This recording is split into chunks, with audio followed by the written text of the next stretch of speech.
The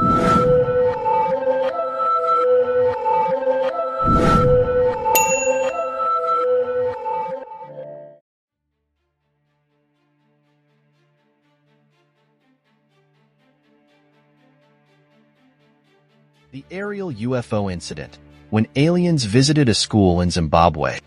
For many years, UFO believers have been the subject of mockery and ridicule, but this is starting to change.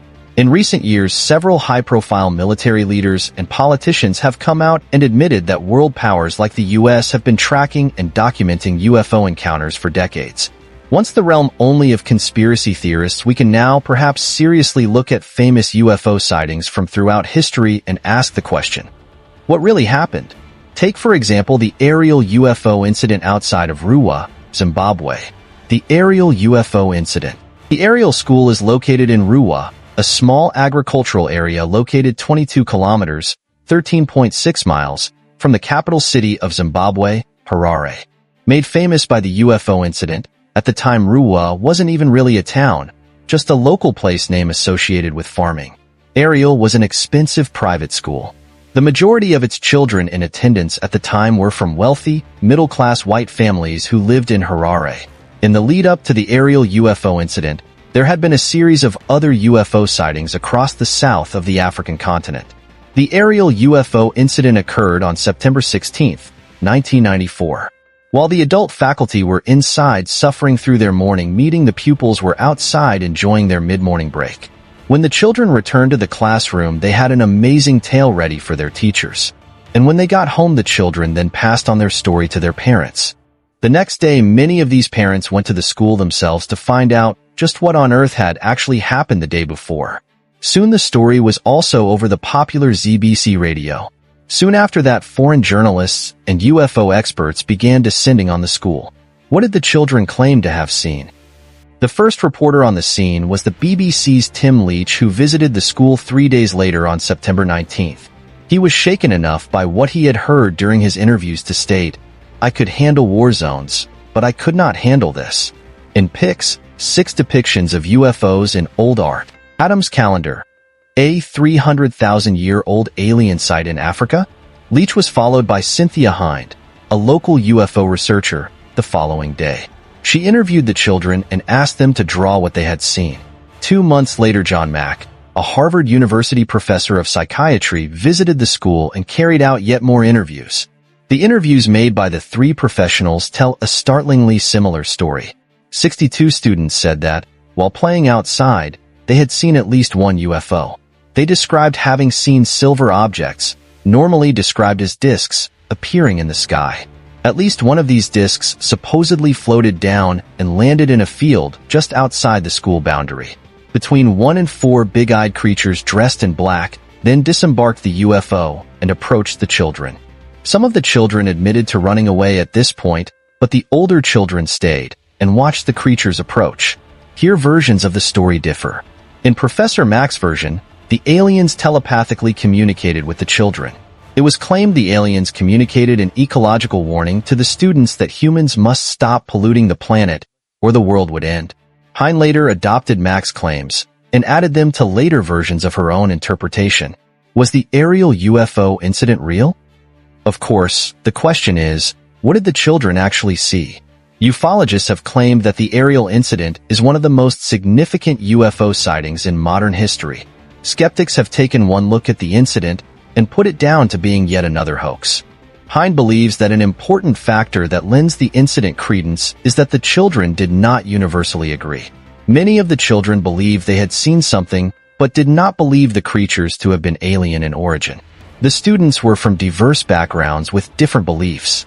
Some students turned to local folklore to explain what they saw, believing the creatures were Zvikwambo, human spirits raised by magic, or Tokalash, evil goblin creatures from Shona and Debeli folklore.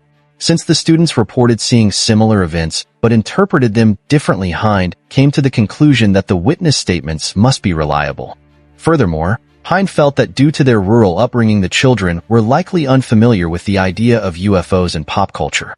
She stated in an interview that many of the children lived in the country and didn't get to see Hollywood alien films or TV shows. As such, She felt their testimony was reliable as their imaginations hadn't been tainted by UFO pop culture, as evidenced by their varied interpretations. The problem with Hines' interpretation is that the children were likely very familiar with the idea of UFOs. Africa was gripped by UFO mania at the time, as there had been a series of high-profile UFO sightings across southern Africa leading up to the Ariel incident. UFOs were all over the news. The Edmonton UFO and the copper plate. Can you crack the code? Africa's strange ruin. What exactly is Great Zimbabwe?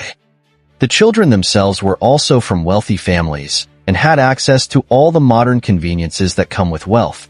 They had not lived a sheltered existence away from modern media. Hind also interviewed the children in groups, making the cross-contamination of their stories more likely. Mac's results were even more problematic. He had visited the children several weeks after the incident. This gave the children time to corroborate their stories. It also gave their imaginations time to consolidate their stories, ironing out any wrinkles. Mac also had somewhat of a reputation for leading his witnesses.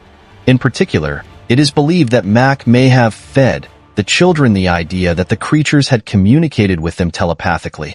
There is also the issue that while 62 children claim to have seen something, dozens more claim to have seen nothing strange.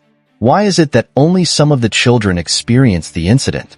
If it was only one or two children who missed it, we could put it down to perhaps a mental block due to trauma. But dozens? Lastly, we have the fact that despite the children having had weeks to consolidate their stories, and the fact that they were interviewed in groups, the stories still vary greatly. Some saw one UFO, saw several. Some saw one creature, and some saw four. Surely they should have all seen the same thing? It's a big difference between seeing one alien and seeing four after all. A sighting or a hoax. At the end of the day, people will continue to make their own conclusions in regard to the Ariel UFO incident. Ufologists will keep finding reasons to believe in it, and skeptics will keep picking holes in the testaments of children. While the evidence may point to it being a hoax or a case of mass hysteria, remember that skeptics always fall back on these two excuses. They state the incident was likely a case of mass hysteria, but give very little evidence for why they think so. Likewise, they state the inconsistencies in the children's stories show it was a hoax or prank that got out of hand. But memory is fluid, not fixed. Our memories of events change over time.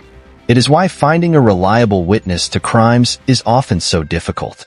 People misinterpret and misremember things, especially traumatic events. To this day, many of the children present at the time maintain that their stories are true.